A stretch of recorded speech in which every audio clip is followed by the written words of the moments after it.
నమస్తే. రాష్ట్ర వ్యాప్తంగా కూడా కాంగ్రెస్ ప్రభుత్వం ఏర్పడిన తర్వాత ఇక చకచకా పనులు చేస్తూ పోతుంది.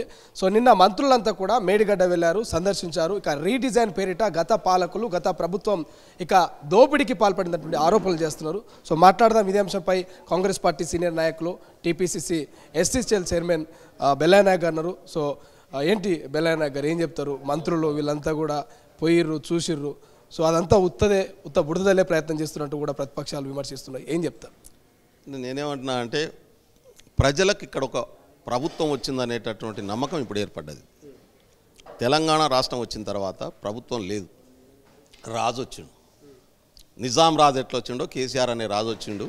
ఆ రాజరికం నుంచి ప్రజాస్వామ్యంలోకి వచ్చినాం అనేటటువంటి భావన ఇవాళ తెలంగాణలో స్పష్టంగా కనబడతా ఉంది. రేవంత్ రెడ్డి గారు ముఖ్యమంత్రికి ప్రమాణ స్వీకారం చేసినటువంటి ఒక్క నిమిషం తర్వాత తాను మాట్లాడుతూ చెప్పినటువంటి మాట, మేము సేవకులం పాలకులం కాదు, మేము రూలర్స్ కాదు, are servants to the people అనేటటువంటి కాన్స్టిట్యూషనల్ స్పిరిట్ను చెప్పిండు. అది ప్రాక్టీస్లో పెట్టిండు. ఇక్కడ ప్రమాణ స్వీకారం జరుగుతూ ఉంది. రేవంత్ రెడ్డి గారు ముఖ్యమంత్రిగా ప్రమాణ స్వీకారం చేసిండు, మిగతా మంత్రులు ప్రమాణం చేస్తూ ఉన్నారు. ఆడ గడికున్నటువంటి గేట్లు జరిగిపోతూ ఉన్నాయి. బహుశా ప్రజాపాలన అక్కడికెళ్ళే మొదలైంది. 2 రోజులలో ఇక్కడ ప్రమాణ స్వీకారం చేసిండు. మొత్తం మీడియాతో సహా గేట్లు, ఒక గడిని కట్టుకున్నటువంటి గేట్లు తీసేసి సామాన్యుడు కూడా సెక్రటరియట్లోకి ఎంటర్ అయ్యింది. ఇది మా సెక్రటరియట్, ఇది ప్రజల పరం చేయాల్సినటువంటి భావన ప్రజలకు వచ్చినటువంటి పరిస్థితి. ముఖ్యమంత్రి యాంటీ రూమ్ చూడనటువంటి వాళ్ళు ఆడ కూర్చొని చిట్చాట్లు చేస్తూ ఉన్నారు. ఇది ఇంతకంటే ప్రజాపాలనే ఉంటుంది, ఇంతకంటే గొప్ప పాలనే ఉంటుంది. ఇది ప్రజలకు స్పష్టత ఇవ్వడం కోసం చేసినాం. దీంతో పాటుగా ఎవరి పని వాళ్ళు ఇవాళ బట్టి విక్రమార్క గారు డిప్యూటీ సీఎం గారు మణుగూరు పోయారు రివ్యూ చేయడానికి. ఆడ భద్రాద్రి ప్లాంట్ మొదలుపెట్టారు. పని ఎంత జరిగింది, దాంట్లో ఏం జరుగుతుందో తెలుసుకోవడం కోసం పోయారు ఆయన. నిన్న బట్టి గారు 4 మంత్రులు కలిసి కాళేశ్వరానికి పోయారు. నేనంటా ఉన్నాను, కాళేశ్వరం పిల్లర్లు గుంగిపోయినాయి, ఎందుకు కేసీఆర్ గారు పోయి చూడలేదు? ఎందుకు ఇరిగేషన్ ఇంకా మిగతా మంత్రులు చూడలేదు? నీ మేధస్తునంతా కరిగించి రంగరించి కదా నువ్వు డిజైన్ చేసి నేనే మొదలుపెట్టినా అని చెప్పుకున్నారు కేసీఆర్ గారు. ఎందుకు నీ మేధస్సుతో తయారైనటువంటి ఒక డిజైన్ కూలిపోతా అంటే, పిల్లర్లు కుంగిపోతా అంటే ఎందుకు ఇది జరిగిందనేటటువంటిది ఒక్క గంటనైనా కూర్చొని రివ్యూ చేసినటువంటి పరిస్థితి ఉందా?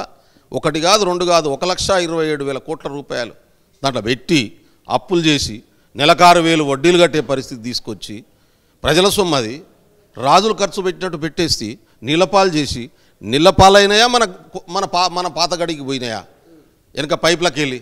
ఇది చూడాల్సినటువంటి అవసరం ఉంది. అందుకనే ఎంక్వైరీ చేయాలని చెప్పి ఇవాళ మా మంత్రులు చెప్తా ఉన్నారు. చేయాలని చెప్పి మీ కాంగ్రెస్ పార్టీగా మేము కూడా కోరుతా ఉన్నాం. గతంలోనే రేవంత్ రెడ్డి గారు ముఖ్యమంత్రి కాకముందు కూడా పీసీసీ అధ్యక్షుడిగా ఉన్నప్పుడు కొన్ని ఆరోపణలు చేశారు, ఖచ్చితంగా జైల్లో పెడతాం, సో ఏదైతే అవినీతిని మేము బయటికి తీస్తామన్నటువంటి వ్యాఖ్యలు చేశారు. సో ఇప్పుడు అధికారంలోకి వచ్చారు, ముఖ్యమంత్రిగా ఉన్నారు, ఎందుకు దీని మీద ఒక ఎంక్వైరీ చేయలేకపోతున్నారు అనేది అటు ప్రతిపక్షాలు బీజేపీ కావచ్చు ఇతర నాయకులు కామెంట్ చేస్తారు. ఏం చెప్తారు? బీజేపీ పార్టీకి అడిగే హక్కు ఎక్కడదన్నా? బీజేపీ పార్టీ స్వయాన గౌరవ ప్రధానమంత్రి నరేంద్ర మోడీ గారే కాళేశ్వరం ప్రాజెక్టు టీఆర్ఎస్కు ఏటీఎంగా మారిందని చెప్పిండు కదా. ఏమన్నా ప్రతిపక్ష నాయకుడువా ఆరోపణ చేయడానికి? అధికారంలో ఉన్నావు కదా. బండి సంజయ్ గారు లెటర్ ఇచ్చి ఎంక్వైరీ చేయమని ఆ రోజు మా పీసీసీ అధ్యక్షుడు ఒక ఎంపీ అయినటువంటి రేవంత్ రెడ్డి గారు లెటర్ ఇచ్చారు. ఎందుకు ఎంక్వైరీ చేయలే అమిత్ షా గారు? ఎందుకు ఎంక్వైరీ చేయలే మోడీ గారు? ఎంక్వైరీ చేయకుండా ఏటీఎంలో పైసలు తీసుకొని వాడుకుంటూ ఉంటే, జల్సాలు చేస్తూ ఉంటే, ఫామ్ హౌజులు కొంటూ ఉంటే, విదేశాల్లో ఆస్తులు కొంటూ ఉంటే, క్రూజర్లు కొంటూ ఉంటే కళ్ళు మూసుకొని ఎందుకు కూర్చున్నారు? ఇవాళ కాంగ్రెస్ చేయదు ఎంక్వైరీ అని చెప్తున్నారు. మేము ఏం చేయాలో మాకు తెలుసు. మేము ప్రజలకు బాధ్యులం. ఖచ్చితంగా ఎంక్వైరీ చేస్తాం. ప్రజల సొమ్మును తిన్నంతో కక్కిస్తాం. ఖచ్చితంగా ప్రజల సొమ్ముతో తిన్నటువంటి వాడు చట్ట ప్రకారం శిక్షకు గురి అవుతాడు. అది చట్టం చూసుకుంటుంది, న్యాయం జరుగుతుంది ప్రజలకు. కాబట్టి ఇక్కడ మాట్లాడే హక్కు బీజేపీకి అసలే లేదు. బీఆర్ఎస్ అవినీతి చేసినటువంటిదే, 1-2 కాదు 1,00,000 కోట్లకు పైగా తిన్నటువంటి పరిస్థితి ఉంది. అవి అన్నీ కూడా ఎంక్వైరీ జరిగితే వాస్తవాలు బయటకు వస్తాయి.